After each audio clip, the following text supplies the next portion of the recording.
Pleasant evening to all of you in our class, Notable Class by Lucky Singh. I hope you all are good. Actually, guys, I am also good because I was suffering from fever from 2 or 3 days. But today I am much better than yesterday. Guys, today's thought of the day is that if you know better, listen carefully. If you know better, you do better.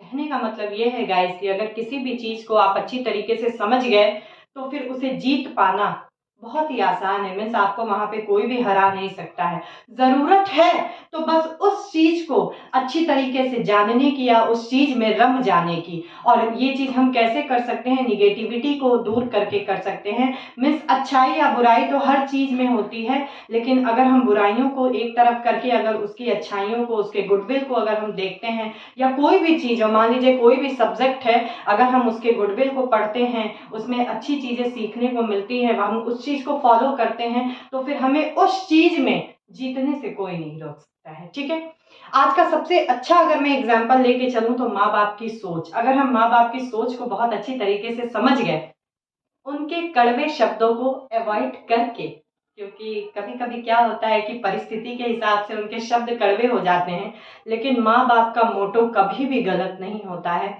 माँ बाप धरती पे एक ऐसी कह सकते हैं, एक ऐसा एक विधाता की पहचान ये होती है माँ बाप के रूप में कि कोई भी हमारा कितना भी बुरा कर ले, हम चाहे लाख गलतियां कर ले, लेकिन माँ बाप कभी भी हमारा बुरा नहीं सोचते हैं। ये मैं अपने पर्सनल एक्सपीरियंस से बता रही हूँ। आई होप मोटो पसंद आया होगा आप लोगों को। तो गाइज, अगर मैं प्रीवियस वीडियो की बात करूं तो मैंने कल की वीडियो में आप लोगों को इंटेरोगेटिव प्रोनाउन शेयर किया था। आई होप वीडियो पसंद आई होगी आप लोगों को। और मैंने बोला था कि मैं एग्जाम्पल लेकर आऊंगी। थोड़ा सा ऐसा होता है कि एग्जाम्पल माइंड में चलता तो है, लेकिन उसको सोचने में फिर लिखने में काफी टाइम लगता है। इस वजह से मैं वीडियो बहुत ज्यादा लंबी नहीं करना चाहती हूँ, इसलिए मैं एक्सरसाइज पहले सोच के लिख लेती हूँ, फिर मैं वीडियो शूट करती हूँ। तो फटाफट एक नजर एक्सरसाइज पे डाल लेते हैं, उसके बाद रिलेटिव प्रोनाउन शेयर करूंगी। This is my pen, whom is that pen? Whom is that pen? Is this book? समझ में आ रहा है? यहाँ पे थिंग्स की बात हो रही है, तो जब थिंग्स की बात हो रही है यहाँ पे गाइज whom हमने इसलिए लगाया क्योंकि आगे मैं एक्टिव पैसिव भी क्लास अगर आप लोगों के आशीर्वाद से चलता रहा तो आगे एक्टिव पैसिव भी लेकर आऊंगी। तो मैंने कल भी शेयर किया था कि whom जो होता है वो ऑब्जेक्टिव केस होता है, और यहाँ पे चूंकि सब्जेक्ट के रूप में ऑब्जेक्ट हमें लिखना है कि ये तो मेरा पेन है, ये किसका है, ठीक है, ये किसके लिए है या ये किसका है, तो यहाँ पे हो जाएगा whom।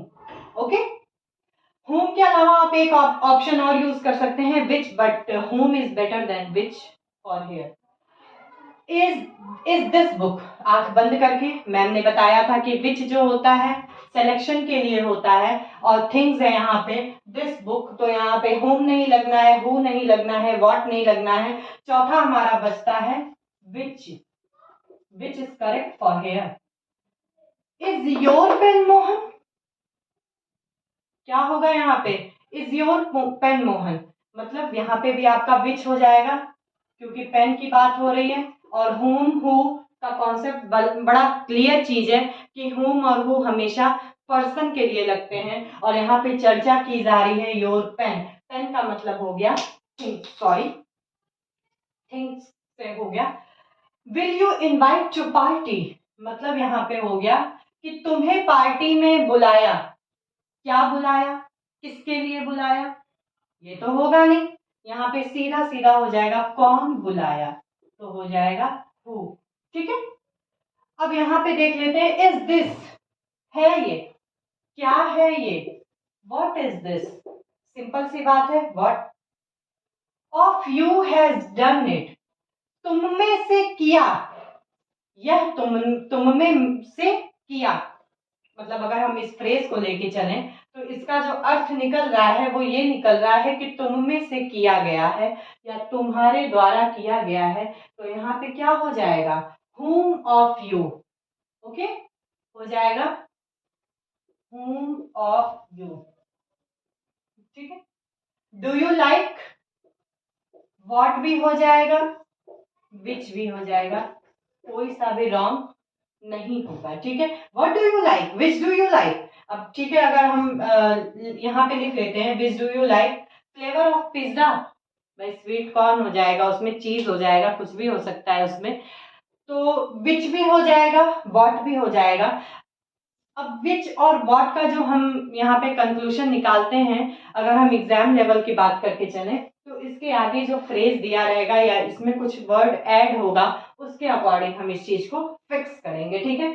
लेकिन अगर हम फिलहाल इसके लिए बात करें, do you like and here is fill in the blanks, then I put what और which, but what is better than which for this, because there is no alternative choice, okay। I hope interrogative clear है guys. आज का जो सबसे मजेदार और important topic है exam level के अकॉर्डिंग भी, और हमारे कुछ बच्चे ऐसे भी होंगे, कुछ हमारे फ्रेंड्स ऐसे होंगे जो कि गवर्नमेंट जॉब की प्रिपरेशन भी कर रहे हैं, उसके अकॉर्डिंग भी सॉरी, काफी इंपॉर्टेंट है relative pronoun. What is it, relative pronoun. हमें थियरी के हिसाब से नहीं समझना है, हमें रट्टाफिकेशन वाला मीडियम लेके नहीं चलना है, हमें इसको समझना है।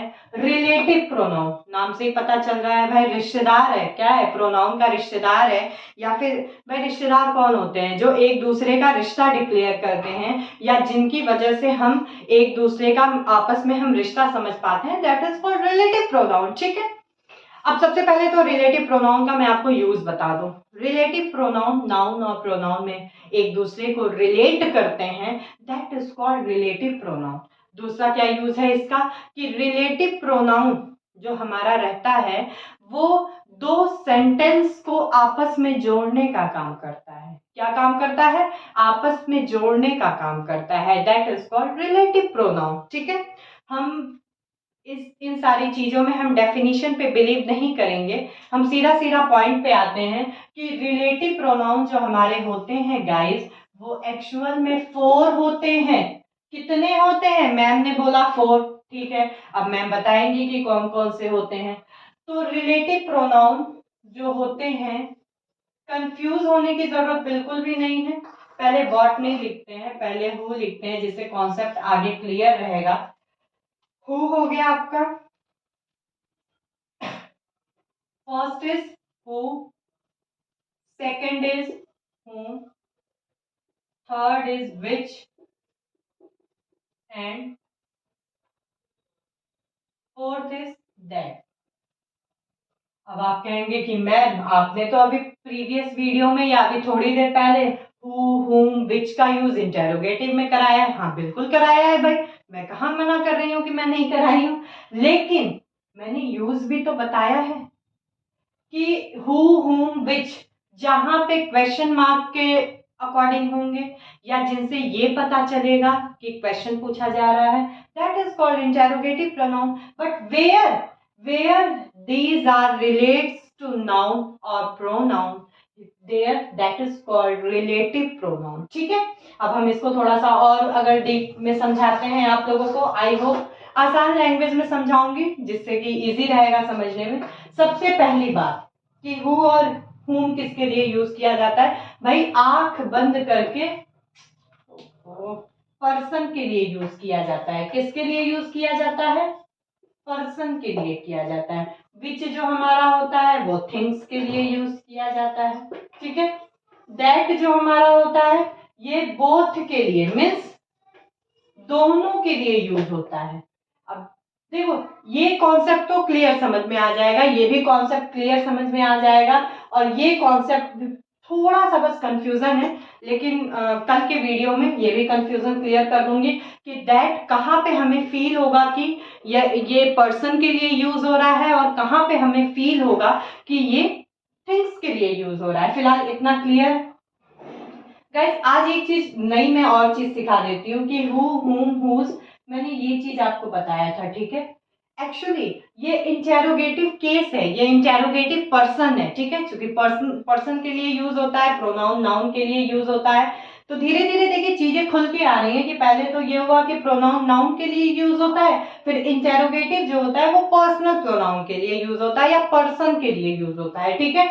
तो अब जो हु हो गया गाइस वो हमारा सब्जेक्टिव केस हो गया। क्या हो गया? सब्जेक्टिव केस हो गया। आई होप मैंने कल बताया था मे बी। whom जो हो गया वो किसके लिए हो गया? ऑब्जेक्ट के लिए हो गया।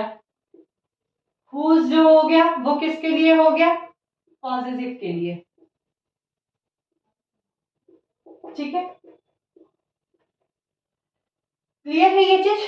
हु किसके फॉर्म में यूज होगा? सब्जेक्ट के फॉर्म में। whom किसके लिए यूज होगा? ऑब्जेक्ट के फॉर्म में। whose किसके लिए यूज होगा? पॉजिटिव के फॉर्म में। अच्छा, मैं थोड़ा सा अपना एक पर्सनल एक्सपीरियंस और शेयर करूं। अभी 3-4 दिन मेरी तबीयत ठीक नहीं थी तो लैपटॉप लेके बैठ गई, पढ़ने बैठ गई, बुक्स लेके बैठ गई और कॉम्पिटेटिव लेवल की बुक्स लेके बैठ गई, या काफ़ी वीडियोस मैंने देखा, पढ़ाई से रिलेटेड देखा, मोटिवेशनल। तो जब मैं अपना बैक एक्सपीरियंस याद करने लगी कि मैं जब वर्किंग में हूँ और अभी के एक्सपीरियंस से मैंने जब अपना 3-4 दिन का एक्सपीरियंस शेयर किया, तो मेरे को लगा कि यार पढ़ना तो सबसे ज्यादा इजी काम है। पहले थोड़ा सा बोझ लगता था कि हाँ भाई क्यों पढ़ना है, लेकिन अभी क्या है कि दिमाग खुल गया है। भाई समय तो नहीं है ये खुलने का, कुछ दिन पहले, कुछ साल पहले ही खुल जाना चाहिए था। लेकिन अभी क्या मेरे को लगता है कि पढ़ना तो यार सबसे इजी काम है कि टेबल पे बैठो, चेयर पे बैठो आराम से और बुक ले लो और कोई भी वीडियो ले लो, नोटबुक ले लो और आराम से 2-2.5 घंटे पढ़ो। सबसे इम्पोर्टेंट बात क्या है बच्चा पार्टी, कि पढ़ेंगे तो कुछ ना कुछ तो दिमाग में जाएगा। सबसे बड़ी बात ये है कि हमने अपने बड़े बुजुर्गों से सुना है कि दोस्त धोखा दे सकते हैं, प्यार धोखा दे सकता है, एक पॉइंट पे जीवन साथी भी धोखा दे सकता है, लेकिन बुक्स कभी भी धोखा नहीं देती हैं। मीन्स बुक्स हमें अच्छी चीजें ही प्रोवाइड कराती हैं, वो चाहे कोई भी बुक हो, ठीक है।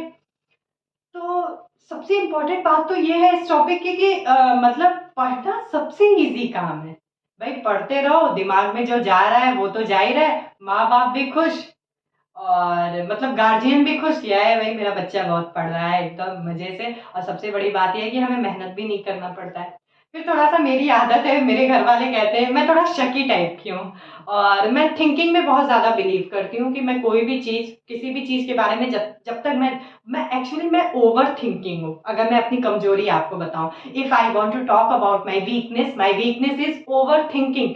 मैं ओवर थिंक बहुत करती हूँ। तो मैंने सोचा कि ये जो बच्चे रील्स बनाते हैं या फिर मैं कह रही हूँ कि गर्लफ्रेंड के चक्कर में है मान लीजिए, ये तो सबसे बड़ा लोचे का काम है कि भाई गर्लफ्रेंड के फोन में रिचार्ज कराना है हमें, वो तो मस्त है, ठीक है।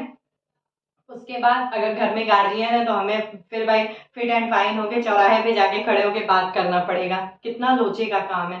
और जबकि इन सारी चीजों से हमें कुछ मिलने वाला भी नहीं है। अब अगर लड़कियों की बात करें, तैयार होके रील्स बनाना है, तैयार होके या फिर बाबू सोना से बात करना है, मम्मी ने देख लिया, पापा ने देख लिया तो वो भी एक लोचा हो गया। तो कहने का मतलब यह है कि पढ़ना सबसे इजी काम है। मैं अगर अपना एक्सपीरियंस शेयर करूं तो इस इजी काम को आप लोग करने में क्यों पीछे हट रहे हैं? एक तो इजी का इजी है, फ्री का फ्री है, और जो हमें डबल ट्रिपल मुनाफा देकर जाएगा वो अलग रहा। तो पढ़ने में ध्यान दीजिए, इधर उधर की चीजों में मत ध्यान दीजिए, क्योंकि बहुत इंपॉर्टेंट चीज ये है कि जब चीजें रियलाइज होती हैं तो टाइम नहीं होता है रियलाइजेशन का। तो इसलिए इस मोटो को अपने दिमाग में बैठा के रखिए और पढ़ने में ध्यान दीजिए, और जो भी आपका अपना एम है, एम्बिशन है, उसे क्लियर करने पे ध्यान दीजिए, ठीक है। आगे के वीडियो मैं कल शेयर करूंगी। I hope you like my video, then please share and subscribe my channel by Lucky Singh. Bye bye, good night to all of you.